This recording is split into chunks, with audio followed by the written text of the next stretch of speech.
Então, gente querida, um bom dia a todos, que a graça do nosso Senhor e Salvador Jesus Cristo esteja sobre sua vida, você que está nos acompanhando pelas redes sociais. Os bancos estão vazios e estamos nos fazendo valer de uma forma de comunhão nova na história da igreja, as pessoas todas em casa, os templos vazios e ouvindo a pregação da palavra de Deus, mas nós acreditamos que o Espírito Santo é poderoso para suprir todas as nossas necessidades espirituais nesses dias difíceis e dar aos pregadores o dom de falarem para igrejas vazias.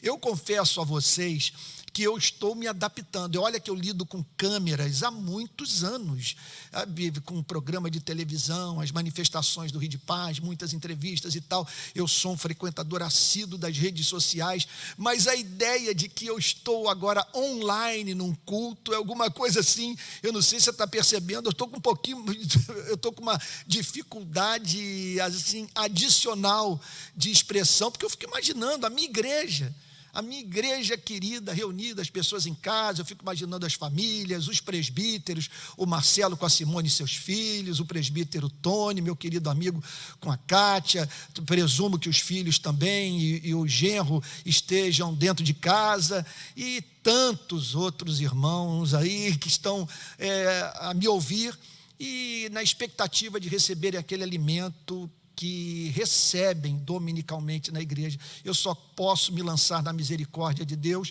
e contar com o suprimento da sua graça. Eu vou pedir, presumo que você esteja com a sua Bíblia aberta aí, vou pedir que você abra no texto do milagre da ressurreição do filho da viúva de Naim. Deixa eu explicar. Eu parei a série de João porque senti que seria sábio durante esse período. Pode ser que eu mude daqui a um mês ou até menos, mas durante esse período de crise, como os fatos se sucedem e o ambiente muda a cada momento. Estamos vivendo a máxima lá de uma emissora de rádio aqui do Brasil, a Band News, que costuma dizer, em 20 minutos tudo pode mudar. Então eu penso que é sábio eu estar acompanhando o que se passa no noticiário, o que está ocorrendo na sociedade, no mundo como um todo, a fim de adaptar a mensagem àquilo que julgo ser a demanda de momento. Por isso, então, durante um tempo, nós vamos suspender a série de João, que tenho trazido para o púlpito da nossa igreja desde outubro de 2016. Então nós vamos fazer uma pausa e agora eu espero que o Espírito Santo me guie na escolha, na seleção dos textos que melhor se adaptem ao momento que nós estamos vivendo, ok? Então vamos lá para o texto da viúva de Naim, Lucas capítulo 7, verso 11. Vamos ter um momento de oração. Pai Santo, nós queremos bendizer o Teu nome porque Tu exerces controle soberano sobre o universo e nada do que está acontecendo o apanhou de surpresa. Nós o exaltamos porque o Senhor não nos entregou às forças cegas, ao acaso. Não é o destino que rege a nossa vida. Nós não conhecemos, nós ignoramos, nós repudiamos, sentimos náusea das palavras azar e sorte. Nós não acreditamos em azar e sorte, não acreditamos em destino, acreditamos em decretos, em vontade soberana e em providência, que leva a cabo aquilo que o Senhor determinou na eternidade.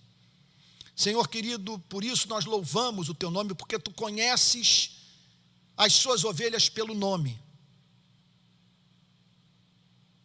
Sabes o que se passa no nosso coração. Sabemos que enquanto remamos na tempestade com dificuldade, o Senhor do seu alto monte não tira os seus olhos de sobre as nossas vidas. Senhor querido, nós queremos agora estender a nossa oração sobre a vida daqueles que estão angustiados, não dormem bem, temerosos. Deus de toda graça, mostra-lhes que o sangue do Cordeiro está nos umbrais das portas das nossas casas, que o Senhor se agradou dar sua vida por nós, quanto mais cuidar da sua igreja em dias nos quais ela está atravessando pelo vale da sombra da morte. Encoraja o teu povo, Senhor, mas, Senhor, que seja uma visitação tão extraordinária sobre a igreja presbiteriana da Barra e sobre as demais igrejas que professam fé em Jesus Cristo no Brasil e do mundo, que sejamos habilitados a passar adiante a consolação que temos recebido da parte do Senhor nosso Deus. Senhor querido, perdoa os nossos pecados, afasta de nós as nossas transgressões e agora ilumina o texto inspirado, a fim de que a verdade seja comunicada às nossas vidas. Que tua palavra nos alimente, Senhor. Que possamos dizer, ao final dessa exposição bíblica, hoje o Senhor, nosso Deus, falou ao coração do seu povo. É o que pedimos em nome de Jesus, Senhor. Suplicando por graça também para a vida do pregador. É algo novo, Senhor, dirigir um culto com um templo vazio, se utilizando das redes sociais. Careço de graça, Senhor. Careço da presença do Espírito Santo, de modo que consiga me comunicar com o teu povo, Senhor, povo pelo qual o nosso Salvador deu sua vida. E é no nome dele que oramos, com perdão dos nossos pecados. Amém. Irmãos queridos, irmãos amados da Igreja Presbiteriana da Barra da Tijuca e os demais amigos e irmãos que nos acompanham pelas redes sociais, Lucas capítulo 7, verso 11, diz assim: pouco depois Jesus foi para uma cidade chamada Naim. Foi para uma cidade chamada Naim. Ali estava Jesus presente, numa cidade. É muito importante que nós saibamos discernir essas manifestações quase que palpáveis da presença de Cristo na vida de uma cidade, na vida de uma igreja. Toda a sabedoria manda nós aproveitarmos esses momentos singulares, nos quais Deus se faz presente. O Deus onipresente, o Deus que é imanente na sua criação, que nesse momento enche esse templo com sua presença, decide fazer com que os seres humanos o percebam, abrindo seus olhos.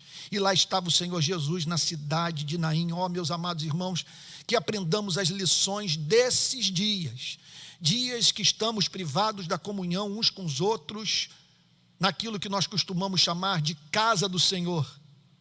Eu não acho a terminologia muito boa, porque nós não vivemos mais naquele contexto de espiritualidade do Antigo Testamento, do templo, que era chamado de casa do Senhor.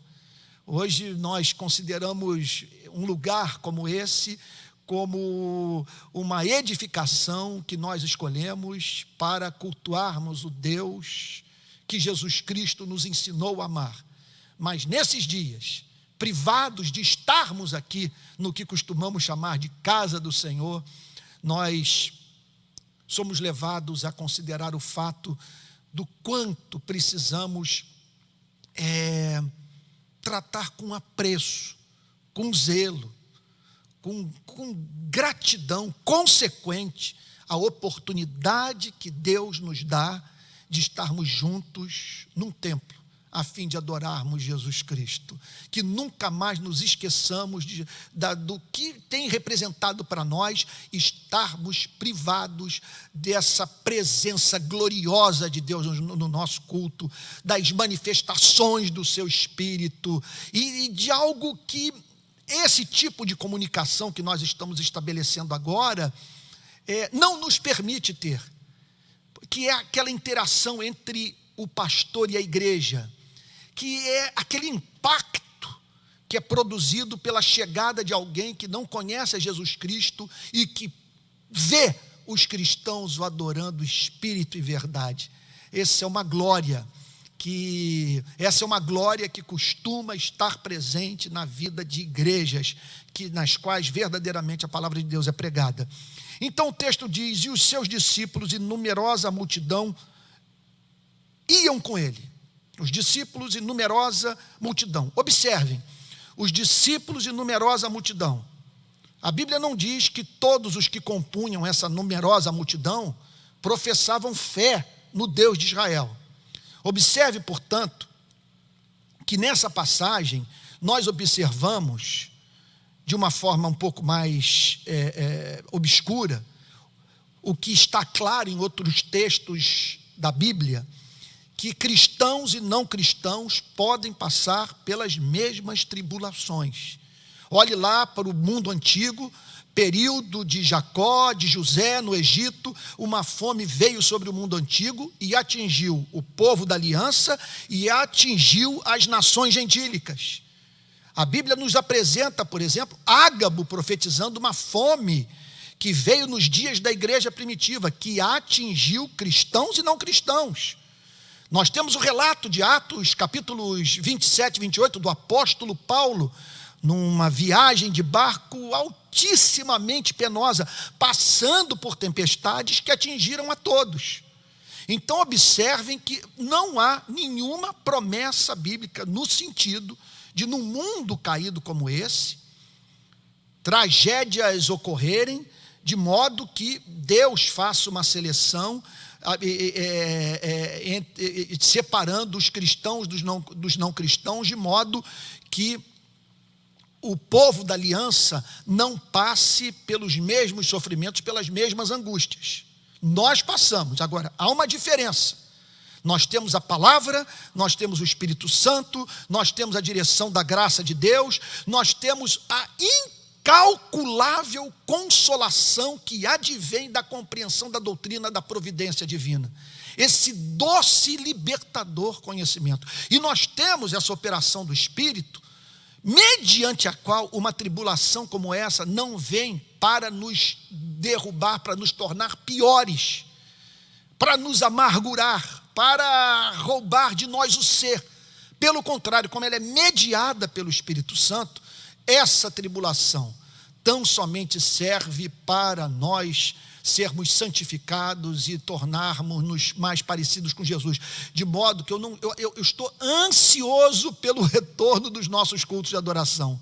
Eu estou certo, amados irmãos da IP Barra, que o nosso próximo culto de adoração nesse local será muito mais solene, será muito mais reverente, será muito mais ungido. Nós levaremos de uma forma muito mais radical a sério a palavra de Deus. Quantas lições nós estamos aprendendo nessa tempestade. Então os discípulos e numerosa multidão iam com ele. Ao aproximar-se do portão da cidade, eis que saía o enterro do filho único de uma viúva.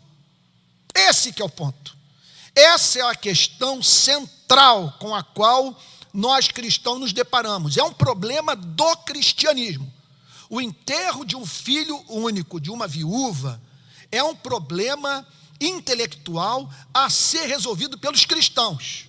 E tão somente pelos cristãos.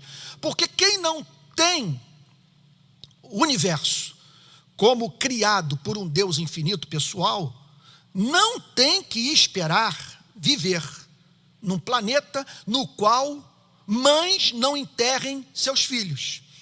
Porque para as forças cegas, para o acaso, para o destino, uma mulher enterrar ou não enterrar o seu filho não faz a mínima diferença. Não há ninguém nesse sentido, portanto, do lado de fora do planeta, para chorar ou se compadecer de alguém que está passando por tamanha aflição. Esse é um problema nosso. Porque o que eu estou querendo dizer com esse é um problema nosso? Porque nós acreditamos, nós estamos certos, inabalavelmente certos, de que Deus é real, de que Deus é soberano, que Ele governa o universo para a glória do seu nome, que Ele é santo, que Ele é um Deus de amor, e que pode, pelo seu poder, realizar tudo aquilo que tenciona fazer em nome do seu amor, movido pelo seu amor. Agora, como entender um drama como esse. Uma mulher enterrando seu único filho. Então pare para pensar numa coisa. Você está aí dentro de casa, vendo sua vida financeira minguar, talvez administrando alguns atritos com sua família por conta do ambiente apertado, da falta de privacidade e de problemas antigos que estão emergindo, a dificuldade de dividir as tarefas. São problemas que várias famílias têm enfrentado. Você está aflito, sem saber se vai continuar empregado, se vai botar o pão à mesa. Uma série de preocupações, eu sei, que emergem na sua e na minha cabeça. Agora, num momento como esse, nós precisamos olhar para o nosso entorno e nos dedicarmos ao exercício de avaliarmos a nossa vida à luz da vida de outras pessoas. E há pessoas que estão atravessando essa tempestade, mas veja, provando de dores excruciantes que nós não conhecemos nem de longe. Então temos os nossos problemas, mas vivemos num mundo no qual há pessoas enfrentando problemas gravíssimos que, pela graça divina, nós desconhecemos. Então, aqui está essa viúva enterrando o seu único filho. Então, aqui nós temos, de uma forma emblemática, a descrição de um personagem bíblico que encarna a dor mais profunda, bem como a experiência mais radical de destituição. É uma viúva, não tem um provedor dentro de casa e que está enterrando o que poderíamos chamar de seu bem maior. Por que Deus permite uma coisa como essa? Eu acabei de tomar conhecimento que 30 mil pessoas já morreram no mundo. E nós provavelmente estamos no início de dias muito mais difíceis do que os que já experimentamos, exceto se Deus operar um milagre, e Deus opera milagres em resposta à oração do seu povo. Mas se a vida seguir o seu curso de acordo com o que está acontecendo nos mais diferentes países do planeta, nós vamos ter um abril muito difícil. Por que Deus permite? Essa passagem, como poucas narrativas das Sagradas Escrituras, nos ajuda a entender o modo de Deus lidar com o choro humano. Por que Ele permite que venhamos a chorar? O que Ele faz nos nossos momentos de pranto? E o que Ele permite que você e eu sejamos capazes de extrair do sofrimento que nos faz derramar lágrimas? O texto diz que saía o enterro do filho único de uma viúva, e grande multidão da cidade ia com ela. Esse encontro é impressionante. Grande multidão da cidade e os discípulos, diante do mesmo fato. Os discípulos e grande multidão da cidade, diante de uma espécie de sofrimento que faz, em geral, os filhos de Adão, que não perderam ainda a sua humanidade, chorar. Porque há pessoas que lidam com a dor humana de uma forma totalmente impassível, são capazes de fazer piada com o sofrimento humano. Tem gente que está celebrando o fato de poder estar dentro de casa e esperando que essa crise se prolongue mais alguns dias para poder continuar tocando suas férias nas mansões nas quais habitam. Tem gente que é assim. A Bíblia fala que no final dos tempos, seres humanos perderiam a afeição natural. O que é afeição natural? Aqueles sentimentos que você não precisa ser regenerado, não precisa ser cristão para experimentá-los. Basta fazer parte da espécie humana. E aqui nós nos deparamos, portanto, com as multidões que seguiam aquela viúva e os discípulos. Duas sociedades, dois mundos. duas formas de visão diferentes de ver a vida. Não tenho condição, não posso dizer que todos os que compunham aquela multidão não tinham nascido de novo, não professavam fé no Deus de Israel, mas creio ser pouco provável acreditar que todos os que estavam acompanhando o enterro do filho da viúva de Naim haviam passado por uma experiência de novo nascimento, de conversão, serviam ao Deus de Abraão, de Isaque e de Jacó. Sendo assim, repito, o que é claramente ensinado pelas Sagradas Escrituras, o que diferencia a sociedade cristã, a igreja, o povo de Deus, daqueles que não se reconciliaram com o Criador através de Jesus Cristo, a grande diferença é a forma de ver a vida.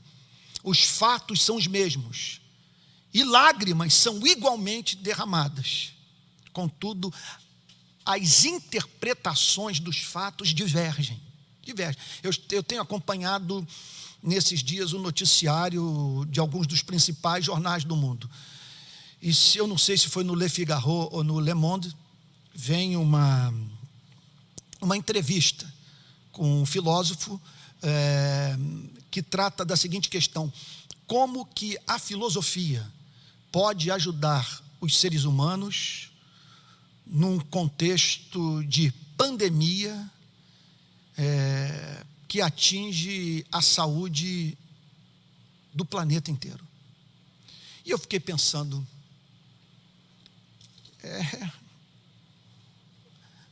não tem o que ajudar. Se ela parte da pressuposição que nós estamos entregues às forças cegas, que não há propósito na vida, que você não pode extrair nada de uma tragédia como essa, do ponto de vista espiritual, que os que morrerem simplesmente retornarão ao pó, perdendo para sempre a sua identidade única. Então, vai ajudar o quê? Pode ajudar você até se comportar com um pouquinho mais de decência, numa coisa como mas se você parar para pensar no fundamento dessa visão de mundo, que não parte da pressuposição que o Deus Pai enviou Deus Filho para morrer pelos nossos pecados, o que resta é o desespero. Portanto, nós derramamos as mesmas lágrimas, contudo, nós não nos desesperamos, porque sabemos em quem temos crido e estamos certos que Ele é poderoso para preservar o Evangelho, para preservar o nosso ser nesses dias de tribulação. Então o texto prossegue com Lucas dizendo a seguinte coisa: ao vê-la, o Senhor se compadeceu dela. Aqui está, essa é a diferença. Por favor, em nome de Jesus, entenda o ponto. Aqui que esse é o grande divisor de águas. Repito, me perdoe se eu estou sendo prolixo e repetitivo, e mais uma vez eu conto com a sua paciência, porque apesar de estar familiarizado com câmeras há muitos anos, a ideia de que minha igreja não está aqui, que a igreja da qual eu sou pastor está em casa, e que aquele culto que era realizado aqui está sendo realizado agora dessa forma, meio que pulverizada, é alguma coisa que eu estou precisando me adaptar, e confesso que estou encontrando alguma dificuldade de estabelecer essa comunicação. Mas vamos lá, que eu conto com a graça divina, e espero que ao final dessa exposição bíblica você possa dizer: o Espírito Santo alimentou minha alma. Lá estavam as multidões e a igreja, representada pelos discípulos, diante do mesmo fato, um fato que faz homens e mulheres de todas as culturas, de todas as etnias, das mais diferentes nações, chorarem. Uma viúva enterrando seu único filho. Agora, qual é a informação? Qual é a informação nesses dias de pandemia global? Qual é a informação que nós temos e que enxuga as nossas lágrimas? Que o Criador se compadece de nós. Agora, como que o Criador pode se compadecer de nós sem ser esquizofrênico, incerto, inconstante, nada confiável? Porque nós cristãos estamos, por um lado, dizendo que esse vírus não pegou Deus de surpresa. E a nossa teologia, a teologia reformada, nos leva a crer que ele governa soberanamente o cosmos, de maneira que nada ocorre à sua revelia. Esse é um fato. E o outro fato é que nós vemos aqui Jesus provavelmente chorando, quando o texto diz que ele se compadeceu da mulher. O que nós aprendemos disso é que se tornou visível em Cristo a compaixão por aquela mulher. E muito provavelmente esse Cristo chorão que nós encontramos na Bíblia, esse Cristo cuja ligação eterna com o Pai não impedia de derramar lágrimas, ele chorou sobre Jerusalém, chorou no 4º dia da morte de Lázaro, quando viu Maria e Marta inconsoláveis, e muito provavelmente ele foi encontrado aqui chorando. E essa informação é uma informação absolutamente extraordinária, porque nós sabemos que os decretos divinos, o seu governo providencial, que muitas vezes, portanto, esse governo providencial que leva a cabo o que Deus determinou e que nos permite passar por uma crise humanitária como essa que nós estamos passando, não é incompatível com sua compaixão. Ele é capaz, portanto, de aplicar o remédio, enquanto ao mesmo tempo se compadece de você e de mim. Ora, eu me lembro perfeitamente, se não me falha a memória, foi a primeira disciplina que eu tive que aplicar ao meu filho mais velho. O Pedro devia ter 3 anos, se não me falha a memória, e ele deu um bico na canela da minha mãe. Eu não perdoei. Conforme, usando a gíria do meu tempo de praia, eu chamei ele na chincha, chamei ele na conversa. Falei, não posso tolerar essa coisa. A única coisa que eu não admito em filho meu é falta de amor, ainda mais amor pela sua avó. Eu não me lembro qual era a idade dele, talvez ele fosse um pouquinho mais velho, mas eu falei com ternura, mas falei com firmeza. Não foi fácil. Após aplicar a disciplina de ter tido essa conversa com ele, eu me lembro que eu não consegui ficar em casa. Eu saí pelas ruas, nós estávamos no município de Arraial do Cabo, e eu saí pelas ruas orando para que Deus consolasse a ele e a mim. Portanto, eu não tenho explicação para muito daquilo que acontece debaixo do sol. Eu tenho dito, não quero fazer o papel de secretário da divindade e apresentar os motivos específicos e pontuais para essa tribulação que a humanidade está vivendo. Eu não tenho acesso a todas as informações, mas algumas verdades básicas eu conheço. E uma verdade básica é essa: o nosso Deus se compadece. Ele viu a viúva de Naim e, ao se deparar com aquela cena, a Bíblia diz que ele se comoveu. Da mesma maneira que ele se comove com o que você está vivendo. Suas inseguranças, as incertezas, as dificuldades que você está enfrentando dentro de casa. O sentimento de desamparo, a angústia em face daquilo que você teme que venha acontecer nos próximos dias, o fato de você estar lidando com algo que escapa ao seu controle. Talvez você, grande parte da sua vida, especialmente a partir do momento que entrou no mercado de trabalho, veio a se considerar uma pessoa proativa, que se adianta aos problemas, determinada, e que encara as dificuldades e que, conforme a gente costuma dizer no português popular, não amarela para a vida. Só que agora você está lidando com um gigante, com uma coisa que excede a sua vontade. Muitas vezes eu já me senti isso no mar. Você está dentro do mar, as ondas quebrando, e você se sente seguro, sabe, dizendo, não, isso aqui eu dou conta. Eu dou conta, outros ficam apavorados, mas eu não vou ficar apavorado, porque eu fui criado nisso aqui eu conheço muito bem. Até que ocorre o seguinte pensamento: e se essa coisa virar? E se vier uma onda, ou uma série de ondas, bem maiores do que essa, sobre as quais você consegue exercer algum controle, alguma independência? Então é claro que nós não somos páreo para a vida.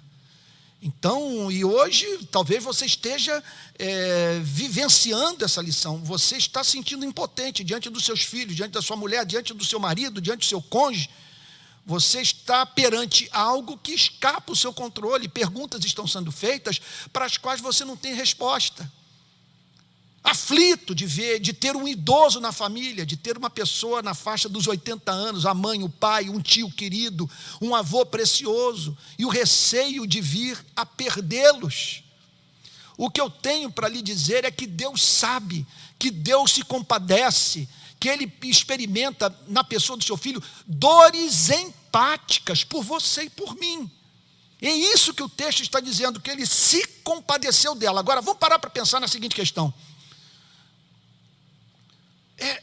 O que acontece na vida de um ser todo-poderoso, que tem todo o poder, onipotente, essa é a terminologia da teologia sistemática, e que se compadece do que sofre? Por isso, nós não podemos perder a esperança. Por que não podemos perder a esperança? Aquele que sofre conosco, aquele que experimenta dores empáticas por você e por mim, aquele que se compadeceu da viúva de Naim e que se compadece de você e de mim, tem todo o poder. Por isso que eu declaro que esse sofrimento todo haverá de contribuir para a nossa santificação, que Deus o está regulando para que nós dependamos mais dEle, nos aproximemos mais da sua santa presença e nos tornemos mais parecidos com Jesus Cristo.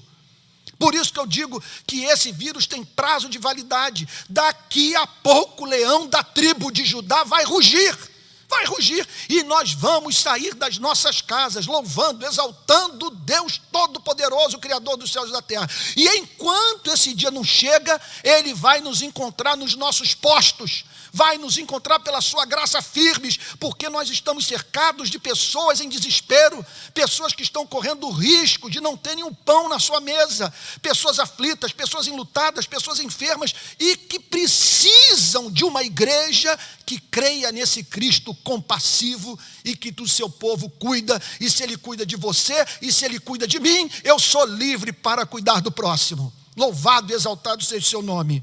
Então, ao vê-la, o Senhor se compadeceu dela e lhe disse: não chore. Movido por compaixão, ele prega para a mulher.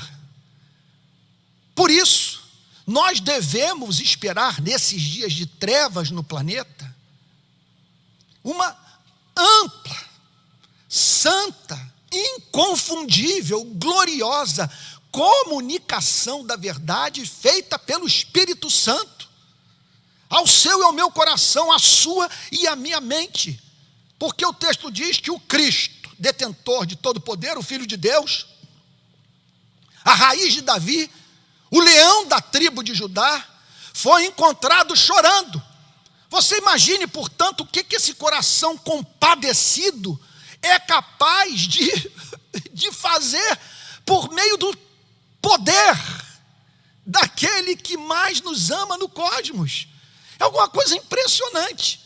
E o que o texto diz é que a primeira coisa que ele fez foi dizer para ela: não chore. É por isso que eu digo, quando eu olhei para essa matéria do Le Figaro, eu acho que foi Le Figaro mesmo, eu disse o seguinte: em que a filosofia pode nos ajudar? Se o pressuposto dela, o que é o pressuposto? Aquele pensamento que serve de fundamento para a construção de todo edifício filosófico. Se o pressuposto não é Deus, olha, eu vou até mais longe. A palavra Deus não basta. A palavra Deus não resolve. Nós precisamos de um Pai. Nós precisamos do Deus que Cristo revelou. E se esse Pai que Cristo revelou não é o fundamento dessa visão de mundo, dessa filosofia, não tem esperança. Não tem esperança, porque só Deus para dizer para você e para mim: não chore. Não chore, só Ele. Me mostre uma outra fonte de consolação. Me mostre uma ideia, um conceito, uma frase, alguém, alguma coisa que possa enxugar a sua e a minha lágrima num momento como esse que a humanidade está atravessando. Só tem um que tem autoridade para dizer para você e para mim: não chore. Numa declaração como essa, não há cinismo, não há pouco caso, ele não está brincando nem com a sua, nem com a minha vida. Não é um consolo barato. Não chore, porque o que diz para você não chorar é poderoso para não apenas enxugar suas lágrimas, para libertá-lo, para ampará-lo, para preservá-lo no meio dessa tempestade, para cuidar de você e dos seus, daqueles que você tanto ama. Não chore. Não chore. O que quer dizer não chore? Não deixe a melancolia ser a tônica da sua vida. Não deixe a depressão impedir de ler as Sagradas Escrituras, de cantar os seus louvores e de passar a mão no celular e mandar uma mensagem para alguém aflito. Esse que é o sentido, sabe? Esse choro não é o choro que deve ser evitado, não é o choro da compaixão, não é o choro das ações de graças, não é o choro do louvor. O choro que deve ser evitado é o choro da autocomiseração, da perda do sentido para viver, da impressão que Deus perdeu o controle do universo que Ele mesmo criou, ou que tamanho sofrimento aponta para a indiferença divina, o que seria uma blasfêmia, pois aí nós não teríamos mais um Deus e sim um demônio. Não chore. Verso 14, chegando-se, tocou no caixão, e os que o estavam carregando pararam. Ele toca no caixão, todos param, e então Jesus declara: jovem, eu ordeno a você, levanta-te. E aqui é muito bom ser cristão numa hora como essa. É nesse momento que nós vemos a diferença que essa fé bendita faz nas nossas vidas. Ele toca no caixão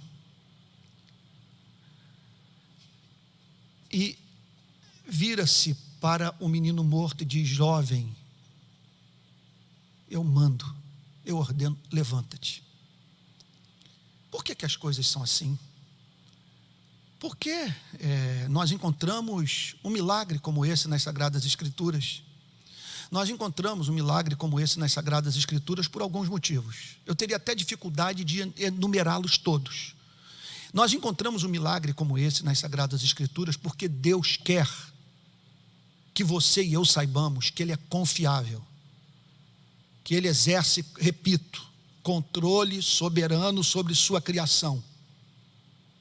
Ele opera milagres dessa natureza, a fim de que nós possamos nos abrigar debaixo das suas asas, a fim de que encontremos um local de refúgio na tormenta, a fim de que possamos nos juntar a Martim Lutero e cantar: castelo forte é o nosso Deus, espada e bom escudo, com seu poder defende os seus em todo o transe agudo. Ele opera milagres dessa natureza porque o seu amor o exige. Porque entenda uma coisa, se você não perceber o milagre da ressurreição agora, uma coisa é certa: o milagre vai se manifestar. Nós todos sabemos que haverá uma grande ressurreição final. E aqui e ali ele vai operando esses milagres dessa natureza, e com os quais você pode contar num momento como esse. Ele opera, portanto, esses milagres porque Ele nos ama, porque Ele se compadece de nós. E sabe por quê? Ele pode dizer para o menino morto: levanta-te e anda, porque a última palavra não está com esse vírus maldito, a última palavra não está com destino cego. Eu tenho dito isso desde o início da crise, e não acho que é filosofia barata, e nada tem trazido mais consolação ao meu coração. Entenda, o mesmo Cristo que disse para o mar da Galileia: mar, aquieta-te, disse para o vento: vento, cessa, é encontrado agora dizendo para esse menino morto: menino, eu mando, levanta-te. E por que tal acontece? Porque a realidade última, o que governa o cosmos, é um ser infinito pessoal. a quem nós chamamos de Deus e que Jesus Cristo nos ensinou a chamar de Pai. Por isso esse milagre, porque a morte não pode resistir ao poder de um Deus ensandecido de amor por você e por mim. Jovem, ordeno a você, levante-se. O que estava morto sentou-se e passou a falar. E Jesus o restituiu à sua mãe. E o texto termina dizendo: todos ficaram possuídos de temor e glorificavam a Deus, dizendo: grande profeta se levantou entre nós, Deus visitou o seu povo. Como diz o meu amigo Jefinho, que fez aquela música famosa: o teu trabalho é descansar em mim, não tenhas sobre ti um só cuidado, qualquer que seja, pois somente um, seria muito para ti. É meu, somente meu, todo o trabalho, e o teu trabalho é descansar em mim. Ele também fez uma outra canção que diz a seguinte coisa: quão proveitosa é toda tribulação. Nela eu aprendi uma lição, que na tristeza Deus transforma os corações dos homens, tal como o fogo purifica o ouro. Portanto, nós não chegamos ao fim da história.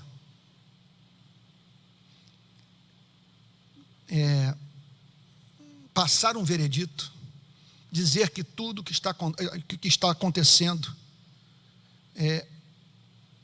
nos leva forçosamente a crer que Deus não se importa, que a história não tem sentido, que estamos entregues ao acaso. É você e eu nos precipitarmos porque nós não chegamos ainda ao fim da história. Sobre que fim de história eu estou falando? Veja, primeiro, o fim da história total. Porque um dia nós vamos lançar um olhar retrospectivo sobre a saga da humanidade nesse planeta e entenderemos o porquê do Criador soberano ter permitido que a vida debaixo do sol seguisse esse curso, que hoje nos é enigmático. Lembro-me do grande Martin Lloyd Jones: não há nada que mais nos faça tropeçar na vida cristã do que a inescrutabilidade de Deus. O fato de que nós não conseguimos sondar o seu ser, os seus pensamentos, e que muitas vezes, na sua forma soberana, independente de agir, Ele não nos permite penetrar no conselho da sua vontade. E muitos, portanto, movidos por soberba, por julgarem que Deus tem obrigação de revelar ao homem o que Ele tenciona fazer, se escandalizam e acabam se afastando. Mas nós sabemos que um dia toda lágrima será enxugada. E por isso que Apocalipse descreve a adoração final, com todos glorificando a Deus pela beleza da sua santidade. Porque depois de terem atravessado por esse planeta, terem ressuscitado dentre os mortos e recebido corpos glorificados e pelo Espírito presentes nesse templo eterno chamado céu, perante a beleza de Deus, provando da chamada visão beatífica, da bem-aventurada visão de você ver o ser mais belo do cosmos. Naquele dia, todos desabarão de joelhos para Ele prestar culto em espírito e em verdade. Agora, nós podemos dizer, contudo, que frutos serão colhidos no tempo e no espaço. Eu chamaria de frutos temporais dessa prova que a humanidade está atravessando. Muita coisa vai mudar na sociedade. Aí talvez você esteja dizendo: Antônio, você está deixando de ser calvinista, você está por demais otimista.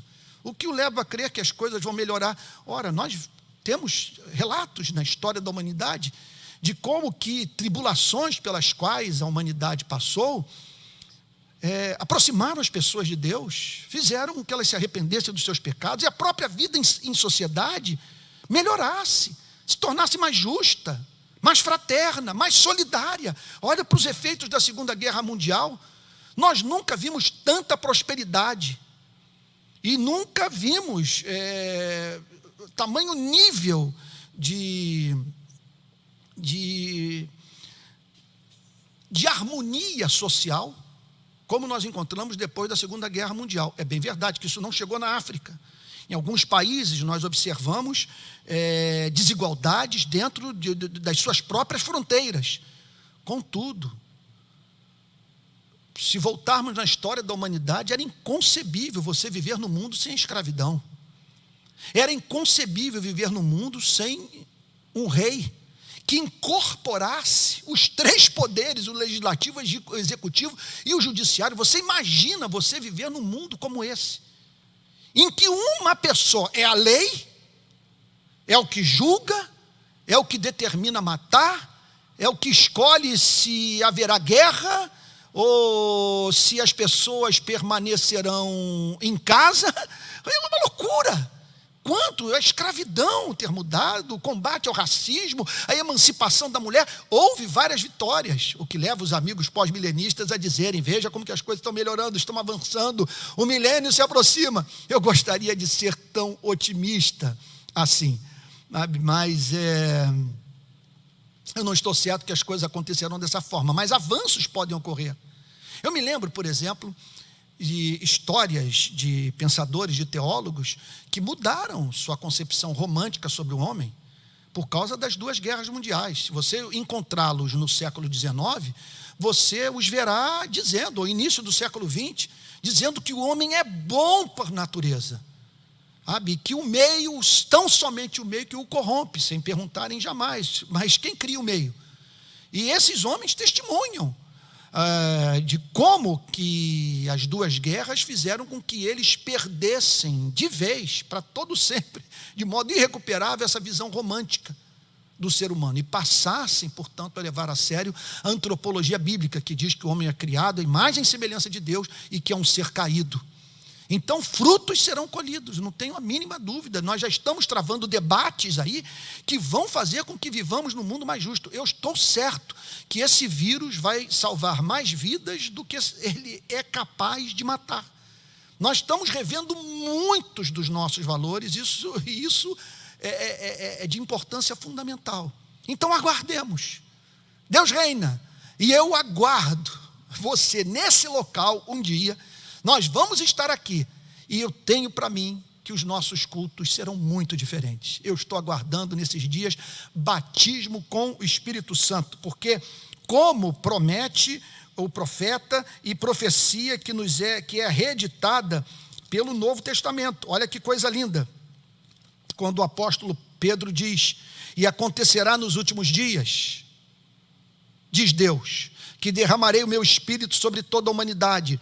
Os filhos e as filhas de vocês profetizarão, os seus jovens terão visões, e os seus velhos sonharão. Até sobre os meus servos e sobre as minhas servas derramarei o meu espírito naqueles dias e profetizarão.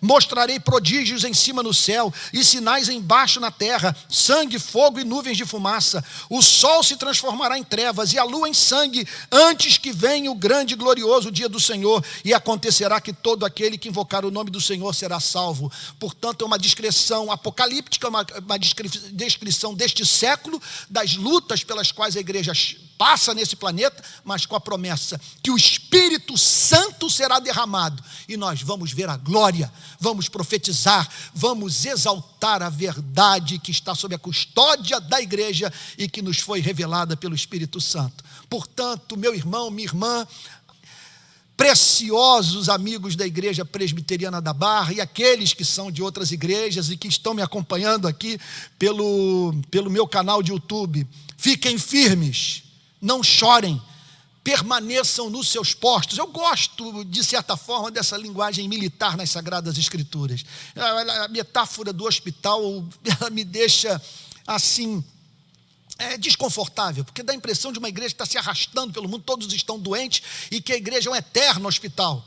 Mas a Bíblia usa essa linguagem militar e de uma forma positiva, e dizendo para você e para mim que nós somos bons soldados, ou devemos ser bons soldados de Cristo Jesus, e que nenhum soldado que todo soldado procura satisfazer aquele que o arregimentou e não se envolve com os negócios dessa vida. Eu sei que é uma passagem dirigida especialmente para os pastores, mas que tem aplicação para a vida da igreja como um todo.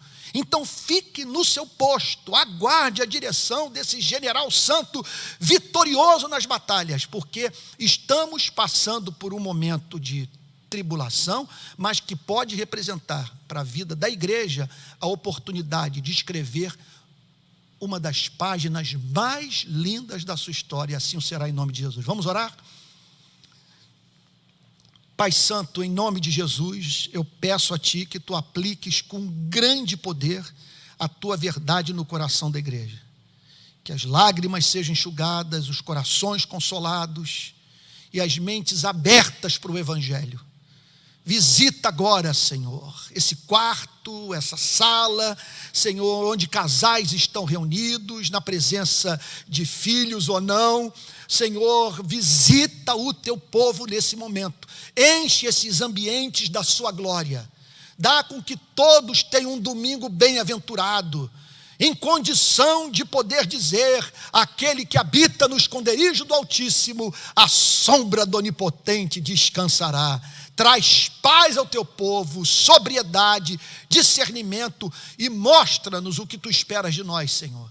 Já que Tu olhas para as nossas vidas com compaixão, e compaixão que o leva a usar esse poder para operar ressurreições em nossa vida e na vida daqueles que nós amamos, nós pedimos a Ti, Senhor, livres de todo fardo, oferecemos o nosso corpo a Ti. Eis-nos aqui, envia-nos a nós e mostra a Tua igreja, a Igreja Presbiteriana da Barra da Tijuca, como que nós podemos glorificar o Teu nome nesses dias de sofrimento. É o que pedimos em nome de Jesus, com perdão dos nossos pecados. Amém.